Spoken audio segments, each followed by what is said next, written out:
You're listening to The Community Pulse, a podcast about developer relations, community management, and all things tech advocacy. Let's see what our hosts are chatting about this episode.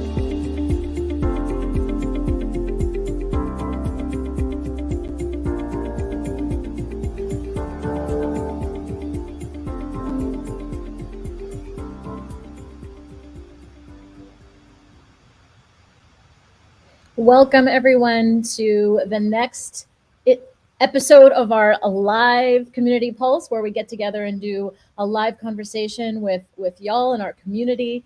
We're really excited to be chatting with you today about one of our favorite topics is kind of our varying diverse paths to DevRel. So I'm super excited to chat with all of you, bring you all into our chat. But first, let's let me share a little context about what we're going to talk about today. So the journey to DevRel is indeed a winding one. We all have our own stories about how we wound up where we are, from intentional plans to happy accidents.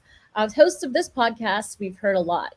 One thing is for sure, though, y'all's stories are really interesting, and we want to get together and talk about those journeys, what we have in common in our journeys, some of the funny anecdotes that have gotten us where we are today, and what we can do to uplift the next generation of folks wanting to get started on this wild ride we call DevRel. Want to thank you all for joining us. We encourage you to post your questions into YouTube or tag us on Twitter, and we'll pull them right into the conversation.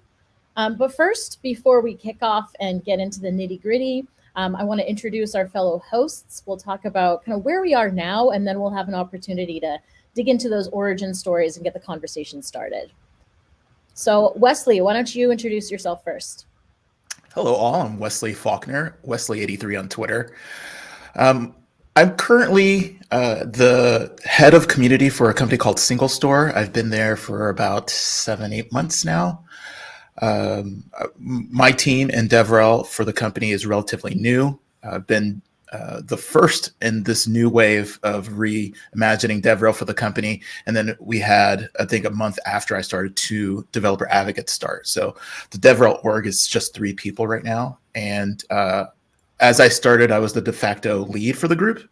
And so I have some understanding about leading a team from my current experience. And I would say this role has definitely been an evolution in my DevRel journey. So that's currently where I am. Pass it back to you, SJ. All right, no problem, I can do that. I have been in DevRel, let's see now. I'll have to do the math because time as we know it is not a concept that we understand anymore. What are we, 2022? Wow, I think it's been 11 years now since I've been officially doing DevRel, have DevRel in my title in some capacity. I am currently at a MailChimp leading their DevRel initiatives, and I'm looking forward to chatting more about kind of how I got there. I'll step in here next. My name is Mary Thangval. You can find me on Twitter, Mary_Grace. And these days I am Director of Developer Relations, which includes our community team, our advocacy team, and our developer experience team at an open source company called Camunda. My team is spread all over the world, which leads to fun time zone conversations, but it's an awesome opportunity and I really love working in this space. And hi, everyone. My name is Jason Hand, at Jason Hand on Twitter. And yeah, we've been chatting about this episode for a little bit and how we can get to share a lot more of our stories of how we got here, where, what we've done to get here, I guess, in the first place, and also learn from a little bit from our audience. So those of you that are joining us on YouTube, we'd love to hear from you. On Twitter, too, we'll try to pay attention to anything that's going on over there. So yeah, if you got any questions, shoot them this way. I think I won the coin toss on who's going to talk about how I got here, what my story's been like. I feel like I definitely have some uniqueness, as I talk to other people on the podcast and just people in the DevRel industry. We all have fun and unique stories, and I don't know. Sometimes I don't think mine's all that fun, but I think like others, does have a little bit of uniqueness. I started off in college, not really having much of an interest in doing anything related to developer relations. I did not feel like a computer whiz or computer programmer at all. I was just more of a generalist when it came to subjects. I, kind of excelled in some business courses and things like that. So I tended to lean more towards that and went to school at Indiana University for mostly just a business focus. But I did choose to go with a curriculum that was, I would say, a little bit specifically focused on computer information systems, mostly just because I enjoyed being around computers and playing video games on them for the most part. And through college, I never really thought of myself as a programmer. I had to do some required classes that I did pick up some different languages. I learned Java, I remember, and some really old stuff like Fortran and Pascal and things that people don't even like to talk about anymore. So I was forced to learn, I think, the old school methods and mindset of software development and those types of things, which I'm sure helped me in the long run with being able to communicate technology and talk to developers, kind of in a common shared language. But after I left college, I went to work for the family business, and I was, I would say, really planning on one day just sort of running the family business, which was nuts and bolts. It was fasteners. It had nothing to do with anything cool or software related, but I was in charge of all the IT stuff. So I got to oversee all of how small business, but still one that operated in many locations around the US and then even some in Mexico, how to build that company and how to get them to talk to each other. So I learned a lot about networking and, just it kind of expanded my field of view on just technology in general beyond what I learned in college at just the software type of things. And then eventually, around when the economy was tanking, the family business wasn't doing so well, and the writing on the wall was that it was going to go up. So I started looking around and landed at a startup for the first time, and I took on all of their technical support. So pretty much all accounts, any problems ran through me whenever there was a problem, which was a fast track to learning a lot of stuff regarding open source and Linux, and really, quite frankly, the cloud. This was a company called Standing Cloud. So everything was cloud deployments, and I learned a ton of stuff very quickly. That company got acquired, and then I left to join VictorOps, which is when Mary and I joined forces and started this podcast. That was my first real, I would say, job at VictorOps.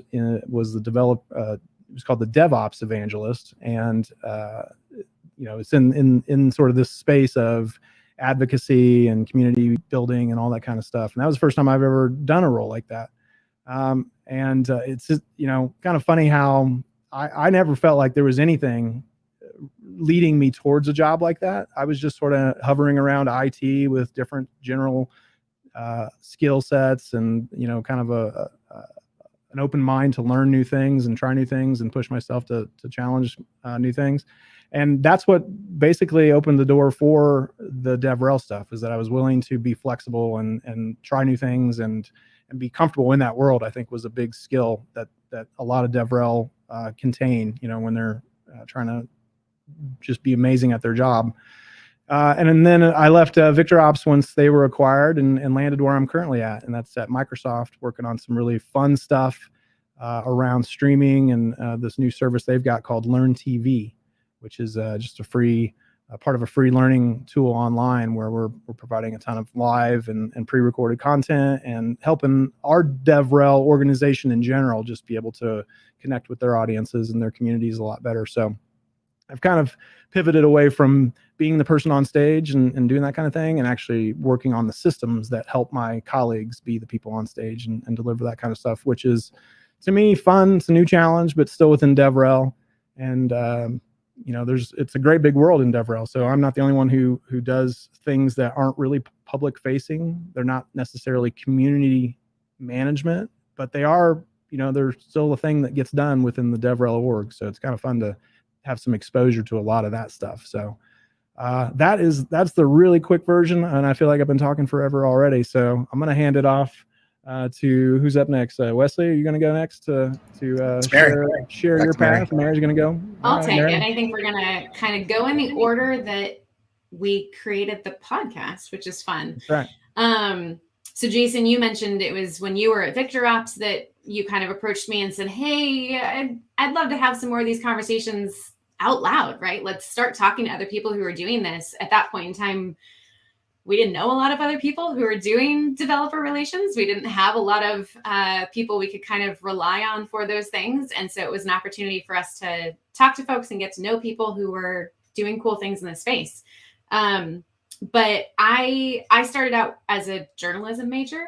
I had wanted to be a journalist since I was young, and like used to create a neighborhood newsletter and all of these things to, get the word out there about what was happening.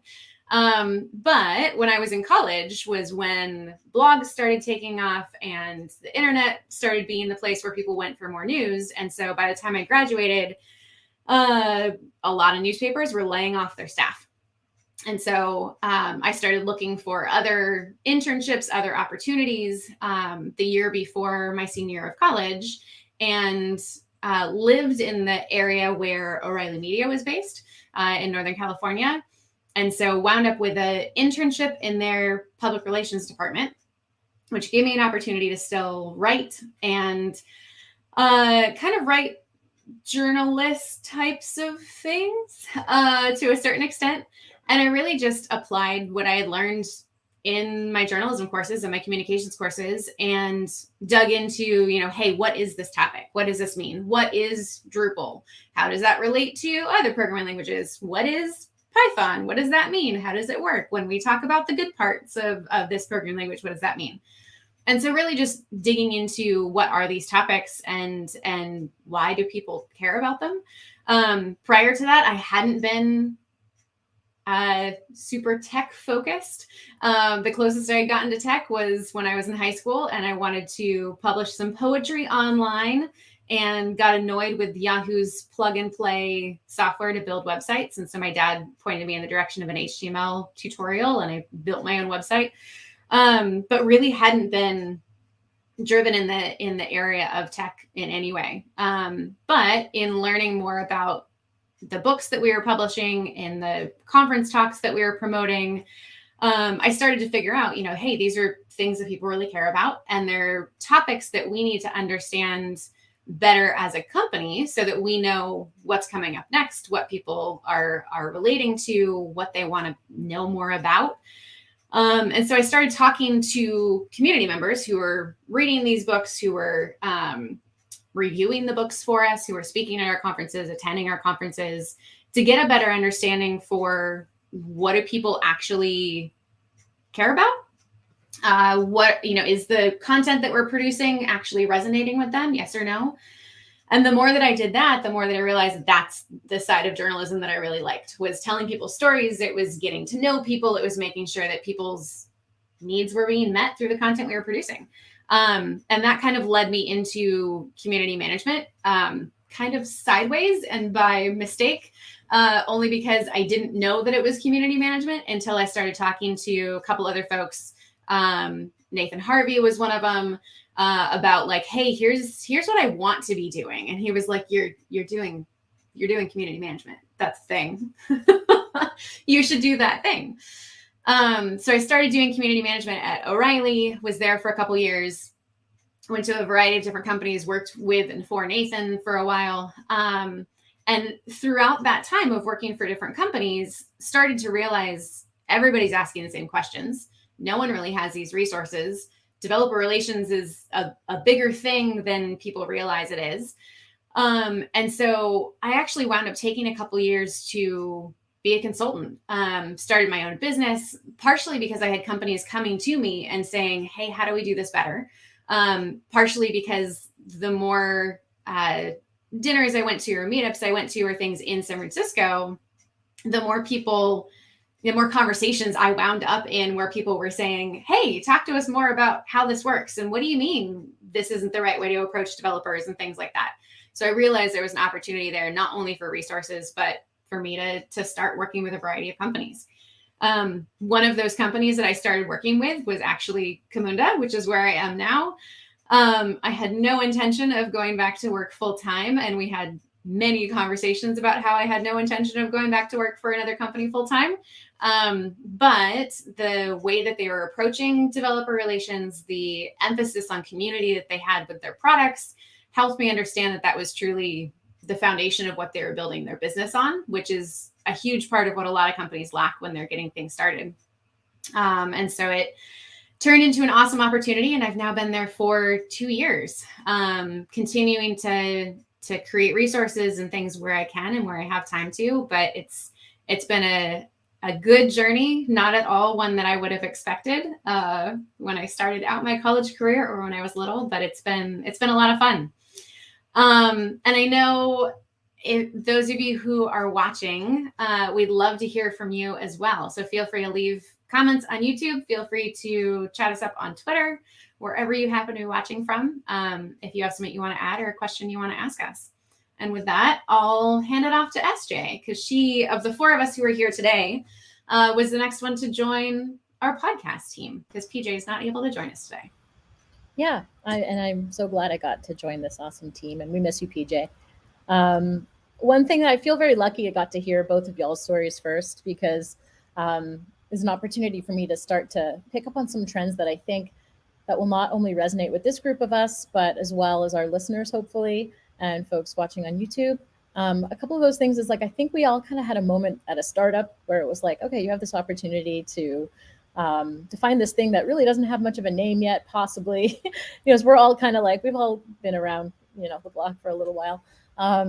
And so that's interesting. That sort of like collective moment at startups that for many of us kind of pinpoints the moment where this turned into kind of the reality of our career. And then some of the other things I kind of noticed was like, and I think that we can pull some threads on later, possibly with some of our listeners, are the sort of current events that play a role in the background of us pivoting over to these roles. Like Jason, you mentioned your family business went under. And Mary, you mentioned, journalism jobs were kind of dropping off. It's kind of interesting to think about like, what are the factors at play today? And there are many that could influence someone's journey to DevRel. So I'll try to kind of, I have a tendency to go very long when I tell this story. So I'm going to try to synthesize it as best I can. I really loved, Mary, when you mentioned that you used to do like a neighborhood newsletter. I used to do one for my family for like upcoming events that were going on with the family. It was all on print shop with like dot matrix style, beautiful paper and graphics. And, I was really, I hear you. The whole thing. I was very proud of myself. So that was a signal to me that something, about sharing news and connecting people, even if it was just my, nuclear family unit was something that was going to, stick around for the future. So fast forward from, my newsletter posting on the fridge days. I was one of those folks who like I think many people can relate to, went into university without, a super clear idea of what I wanted to do with my life. Just figured, hey, I've always enjoyed like understanding culture and literature. And so I did cultural studies at McGill University, which was a part of the English program at the time. Graduated from university, still having absolutely no idea what to do with myself. I'm like, all right, great. Let me take this cultural studies degree and do nothing with it. And so I kind of like, had a few years after university where I worked a bunch of retail jobs and I wasn't quite sure what to do with myself. But then I started to take in my teenage years, I too had been a poet and wrote a bunch of poetry. And so I started to take up my hand at writing again. And I figured, I'm like, okay, I enjoy writing. Maybe I can, start doing some like copywriting for some companies or possibly some editing. And so I fell into, I actually posted, made an initial website in like the year, like 2003 or 2004. That was kind of like a pre-LinkedIn thing. See, I feel myself telling the long version, but I'm going to try to fast forward. So basically what happened was I was editing. I was actually doing some like French to English translation because I grew up in Montreal. Then I just sort of like fell into this opportunity of working. The first sort of internet-based role I had was at an affiliate marketing company. So that was a very interesting journey. Not something I would recommend in retrospect, because the affiliate marketing company I worked for was, their focus was gambling. And so essentially our company would make money when folks would lose money that we referred to websites. It was actually quite depressing. Like, our affiliates that we were working with would be like, yes, I just made all this money. Is this because someone just lost a bunch of money that you referred to on some online casino? So yeah, that was a little soul sucking, but I was dealing with a community of webmasters. We were on forums all day, like PHP, BB, like old school. When I look back now, I was absolutely doing community management when I was at that job. Didn't have a name yet, but I certainly was doing that. And I was doing a lot of sort of DevRel type work, creating newsletters, like advocating for our affiliates back to the company, getting them what they needed on the product roadmap. And but eventually, I couldn't sustain, our success being tied to gambling addiction. So I moved on to a company called iPerceptions, where we did it was all about customer satisfaction analytics, so CSAT. And at that company, we launched a small product called, terrible name in retrospect. Like, I'm so sorry, folks that I used to work with at iPerceptions, but 4Q was the name of the little mini survey of 4 questions. And that's when the title community manager started percolating around the industry in like 2007, 2008. And so we were like, hey, Esther, we're going to call you the 4Q community manager. And I'm like, oh, cool. That sounds great. So that was also another sort of journey in working with webmasters, making sure they could implement it onto their site. I mean, it was just a little bit of snippet of JavaScript, but it was something. Fast forward a couple of other roles, I moved into more of an SEO world, an agency world for a while that was very not necessarily related to DevRel, but did sort of complement my overall skill set there. But I was kind of like, I'd done my, for those if we have any listeners in Montreal who are English speaking and work in the internet industry, there's like 5 companies you can work for in Montreal when you speak primarily English and you want to do anything online related. I'm not sure what the case is now in the year 2022, but it's probably still true to some extent. So I was like a little fed up. I'd worked at basically all of them and I didn't know what to do with myself. A boss that I'd had at another company recommended me for this tiny startup in Montreal, of all places, that was launching an API product. They were called Context.io. And this was sort of the pivotal moment for me. I met with the founders. It was the founder and one engineer and myself. And they were like, you know what, like, I had just learned what an API was, maybe like through Google Analytics. Like, I barely knew what an API was, but they're like, we like you, we're going to take a chance on you. And like, if they hadn't done that, that was the pivotal moment for me. So thank you so much to Bruno Moranzi for taking a chance on me at Context.io. And fast forward a little bit more, that was the moment, like 2011. I still feel with all my whole heart of hearts that this is true, that like I did a little research and found some awesome folks, people like Tim Falls, who was at that time leading community at SendGrid. I remember talking to Danielle Morrill, who was at Twilio, doing amazing marketing for them, and just like reaching out to them and then being like, damn, yeah, I'm super happy to get on a call with you and like share my knowledge for no real like benefit. It's just like the folks in DevRel love to, collaborate and share. And I feel like that's still fundamentally true, like we're trying to do now in this podcast. So fast forward, that opportunity just unlocked a lot of things for me. I was able to move to San Francisco, work at a company called Mashery. And then I moved over to Keen.io, where I actually got to work with Tim. And I actually remember being in the Keen.io offices one day and Mary coming in and introducing myself to Mary. And I think you were interviewing Tim for Community Pulse. So it's just funny how things come full circle. Fast forward, I've worked at some great companies, Shopify, HubSpot. Now I'm at MailChimp, kind of defining their DevRel org. And I don't know, lots of happy accidents along the way, but I think a lot of similarities that we all share. And I have no idea how long I just talked, and I'm sorry if that was like excessively long. It was perfect. No, that was great. And I think that's the end of the show, folks. Yeah, bye. Good night. I'm joking. Oh, I guess I'm next. I joined right after SJ. but I just wanted to make a note that we have some questions in the chat, and we'll get to those as soon as I wrap up my story. And I'll try not to take too long. I think I have like more jobs than everyone on this podcast combined. So I will only talk about the transitions. But a lot of y'all started off with college, so I'll start there. I don't know how many of you know this, or just if it's general knowledge, that I'm a first generation American. And so going to college was like a big deal because we don't have like a large history of going to college or what to do there. And we grew up like really lacking money. And so college seemed like really hard financially. And we didn't have a computer in our house, didn't use a computer going through high school.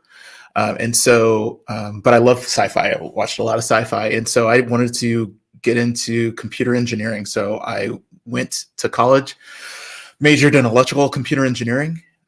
And if it wasn't for my roommate, thanks, Chris, I used his computer in our dorm room to actually start tinkering and playing around with computers for the first time, actually being a major in electrical and computer engineering.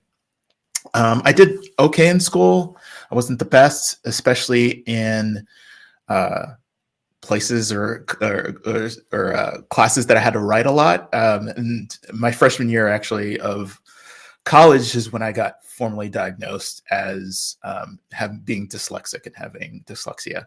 And I think the next semester I got diagnosed with ADHD. It was an interesting first year of college. So in order to support myself to go to school, I actually did a co-op where you take a semester just to work formally. And I worked for a microchip company. During my time off, I would save all my money during that semester and then use it to finance my tuition, rent, and food. And then I get into a little bit of credit card debt and then do it all again. And then the credit card debt kept growing as I did this. And then I think my last year of my co-op, actually my second year of my co-op where I was supposed to come back, the company got acquired by a larger company and they didn't ask back anybody who wasn't a full-time employee. So at the end of the next semester, I was going to figure it out before and then find a job and figure out how I was going to do it financially. And then I got to the breaking point where like my credit cards are maxed out. Tuition was due. I couldn't continue on. Well, I could choose to go to school or eat. And I chose to go to eat. And so I dropped out of school and then started working at Dell. And then I loved it. That's where I got addicted to working on computers, troubleshooting, understanding from people yelling at me their actual problems, and then trying to make sure that I consoled them and make sure that they could walk them through of how to actually walk through how to fix their system in a compassionate, caring way. And then that graduated from work. That was education and government computers that I worked on only. Then I moved to laptops, and then I moved over to servers.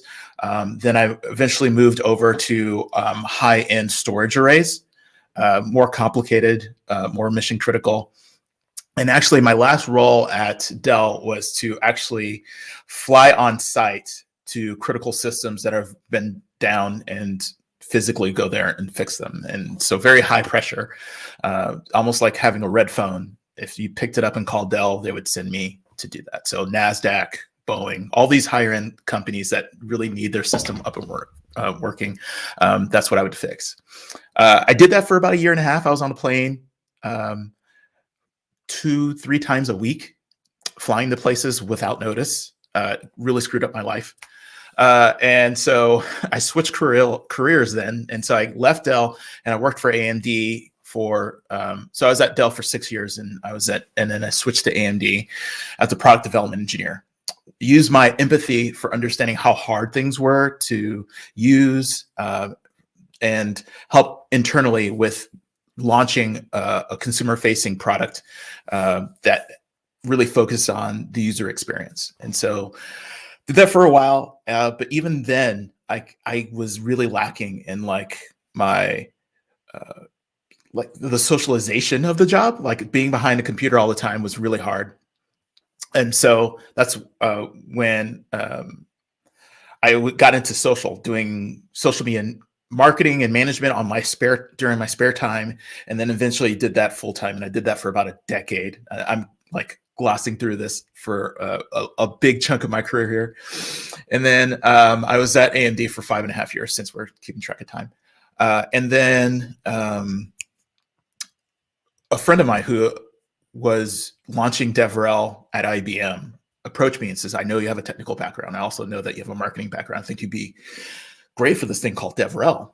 And I said, yeah, sure. Then I didn't really know anything about it. I read up about what they're trying to do. I was like, oh, I love developers. I love technology. Every role that I had, even in social media, was for a company that was doing technology. And so I sat next to the developers.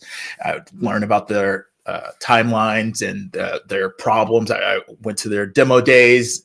I loved working with them really close so that I can communicate that on the social side and be able to talk to a nuanced audience like developers doing social media in a way that most marketers at that time didn't really care about. And so I wanted to move towards more of my technical roots. And so I did DevRel for IBM for a bit. And then I went to my first DevRel Con where I met SJ, supposedly. And and that's that feeling of where like, this is my tribe. These are my people. And I really fell in love with developer relations and used a lot of my community stuff from doing social and social community and the evangelist stuff, because I was used to doing public speaking during social media. And so I did that as an evangelist or advocate for a while, depending on what you call it, the company and organization. And so I fell in love with developer relations. And I've always been really focused on how things run from priorities and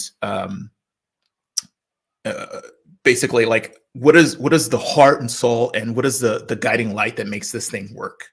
So not just the technical like nuts and bolts, but also the spirit and the aura of what I'm doing to make sure that it's not just the word in the book, but more of the feeling that you give people when you do the thing that you do.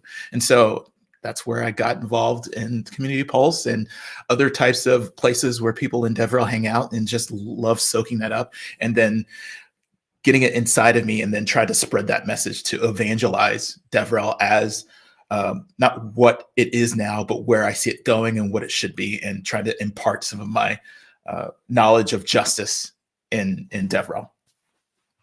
Okay. I love that so much, because I think there's so many patterns there that we see between all of us. SJ, you mentioned a couple of them earlier. We saw a couple comments in the chat. PJ Metz, you changed majors multiple times. I didn't officially change majors, but I kind of went, oh, I'm focusing here. Oh, I'm focusing here. No, I'm doing this. Okay, let's go. And even for folks who didn't change majors in college, so many of us have had different titles, different roles, different responsibilities along the way. And I think, like you said, Wesley, there's a lot of it that we might not have known what to call it. But when you see other people doing it, you go, oh, wait, this is what I do. This is what I love. This is what I'm passionate about. And it kind of all comes together. And I remember several different conversations very early on, meeting different people at conferences and saying, oh, hey, what's your role? What do you do?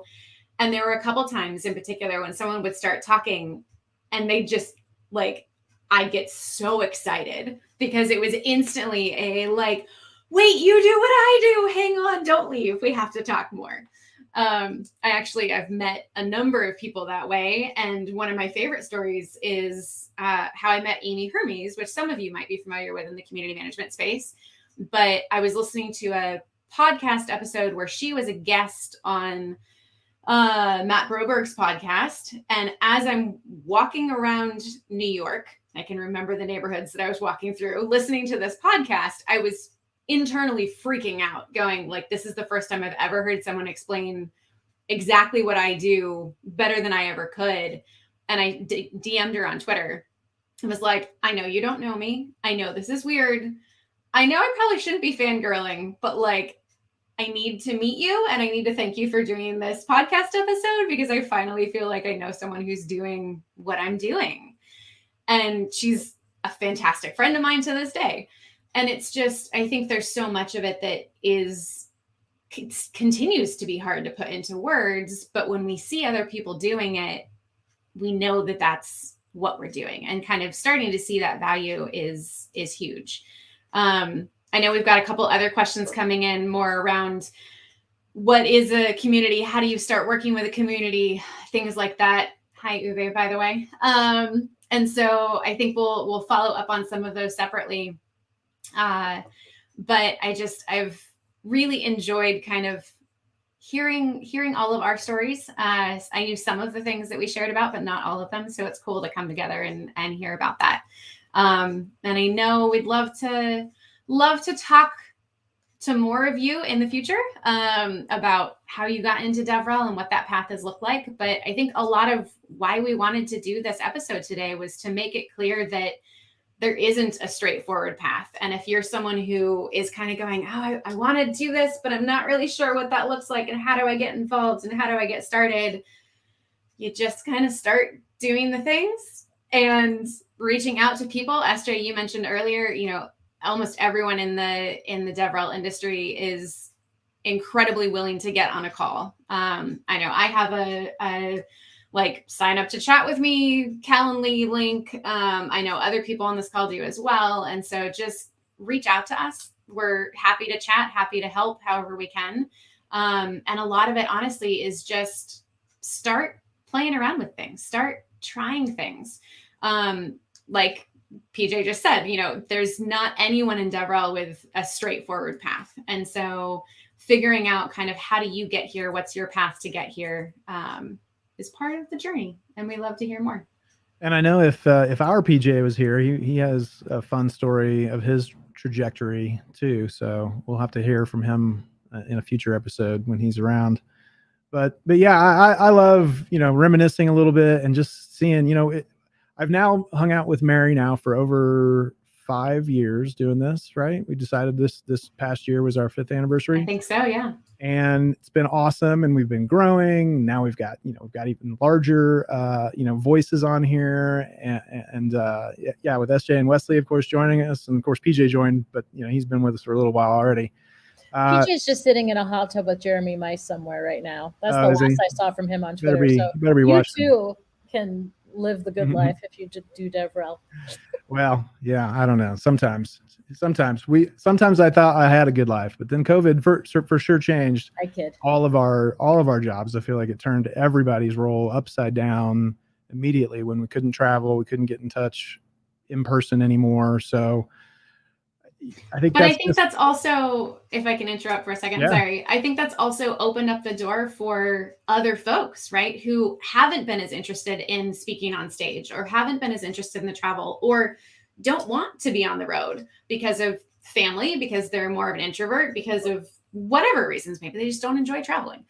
So I think it's definitely changed our roles for a number of us, but I think it's also opened things up for people who haven't felt like they can do this, right? Jason, your job is far more behind the scenes these days, but there's a need for that, right? I've got a program manager on my team who I literally don't know how I would do my job without her. And she's not on stage. Mm-hmm. She's not often publishing blog posts. She's not often the public face of the company. But if Danielle ever leaves my team, I will struggle. My team will struggle because she's such an integral part to what we do and does so much behind the scenes for our community. So I think there's a lot. I gotta say, +1 to Danielle. Yes, I've worked with her as well. She's amazing.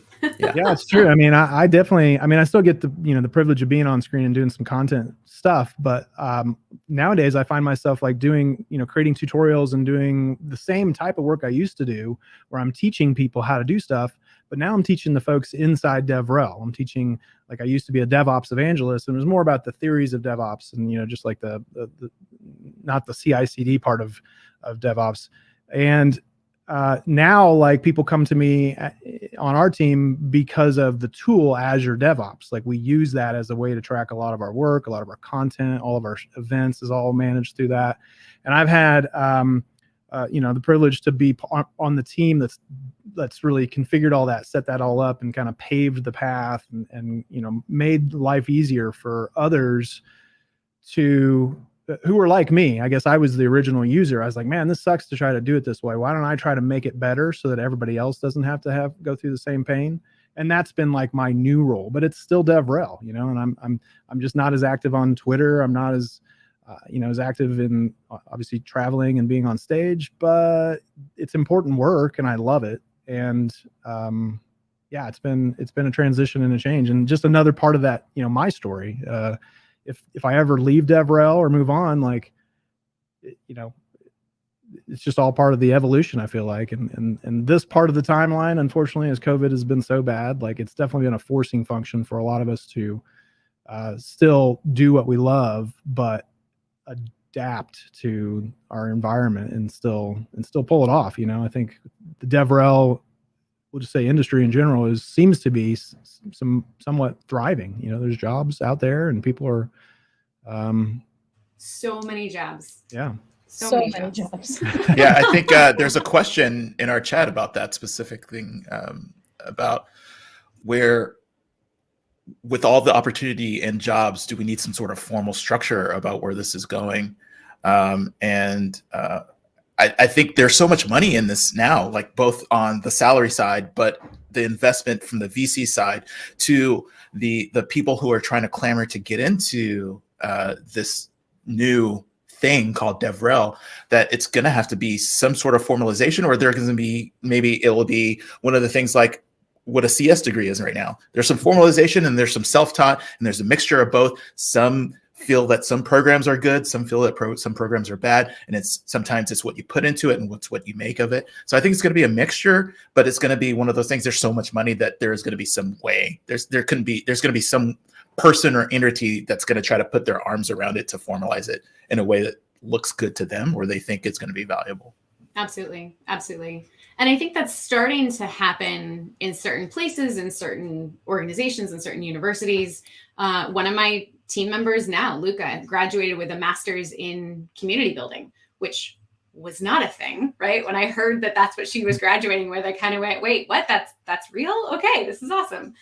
But I think, there's a lot of opportunities, especially for, universities that are geared toward continuing education, for adults wanting to take classes at night while they're working, things like that. For, here's what developer relations is. Here's some of the opportunities that are out there. Here's how to get started, right? And we've talked about this a lot, but developer relations at different companies means different things, but giving some of that foundational knowledge of here's what you need, here's what you should look for, here's things to try, I think is huge. And I've seen a couple online resources that are starting to come out around that as well.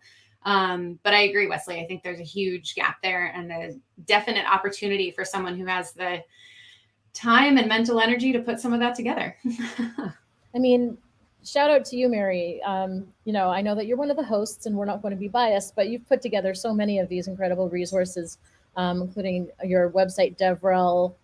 Please tell me what the actual URL is, but it's devrelresource.es, right? Yes. Resources plural, but the ES part of it is where the period is. Yes, yeah, exactly. And that is gathering a lot of things. Like Taylor Barnett put together what's it called? DevRel Step Ladder, which is, I think I'm getting it wrong. In any case, what I'm trying to say is there's a lot of folks pooling together a lot of career path ideas right now, ideating, sharing. And I think because of the nature of the fact that we want to share with each other and elevate others as they're coming up, now that I've seen this industry evolve over 10 years, it's still a little bit of a Wild West world, but folks like, all of the folks that are participating in this conversation, when we have these meta conversations about DevRel, we are helping to create resources for folks to self-identify and be like, this is a thing that works for me. How can I get more involved? And I think with that, we'll probably at a good point where we can wrap things up. If there's anything else that our hosts like to share, any comments coming in, I'll sort of leave it open for a couple more seconds, and maybe Jason, you can. Yeah, well, I want to just real quick. There was one great question that came up from our audience. Let me put this on the screen here if we can get it. We were talking about how we've all come from different places. We've had different educational backgrounds, and some of us have seen some commonality of going through the startup world, but there's clearly not like a curriculum for DevRel. There's not a here's how you do it. There's lots of great resources. We've provided some. Mary's got that great book out there, but and people are starting to consolidate them and make them so you can just go someplace and find everything that's good out there. But you still don't address the question of like, what about in the college curriculums or just in higher education, or even starting off in primary schools and high school and stuff. Like, if this is a thing that you already show an interest in, why not start with teaching some of the basics there? And it would make sense for like me to say, learn computer science, learn some programming language, but I don't know that that's really that important. I don't think that that's the first place you start. I think it's being part of like clubs and being part of like groups and already identifying the communities you're in and like learning how those socio-technical blobs of people actually get along and work with each other, because that's what it ends up coming down to. Like, maybe we can talk to syntax, maybe we can talk to like, infrastructure, maybe we can speak some of that language, but when it comes to the real heart of DevRel and community management and advocacy and evangelism and all those words that are fun to put on our business cards if we still have them, they aren't anything without that sort of like core of wanting to help people, just helping people. And I think that's to me, I look back, I was recently looking back at some old like videotapes I was afraid of losing, so I've been digitizing, and I'm like, man, I was demonstrating some of these same things like in basketball, as like a captain of the team. And just, I don't know, like you start to recognize some of the commonality things in your own personal being as you've grown up and you've lived this great life and story and all these great stories. And you start to see that common thread of, I just like being around helping people, teaching things and doing what I can to help them be like a better version of themselves. And I feel like that's something I've noticed from all of our stories. And I know we're running low on time here, so I'm going to say thank you everybody for being here and sharing your story. Thank you, SJ, Wesley, Mary. Miss you, PJ. Sorry you couldn't be here. Thank you to those who joined us in the chat. Sorry we couldn't get to everybody. We'll keep doing these, of course, and we hope to hear from you again on the next one. And with that, I think I'll say goodbye, and we'll see you next time. Thank you so much. This has been another episode of the Community Pulse. Bye.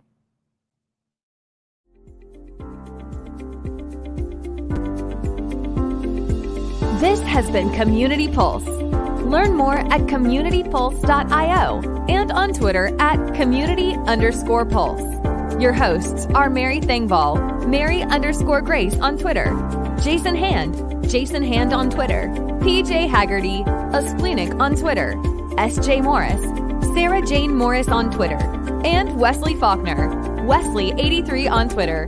Thanks for listening, and we'll see you next time.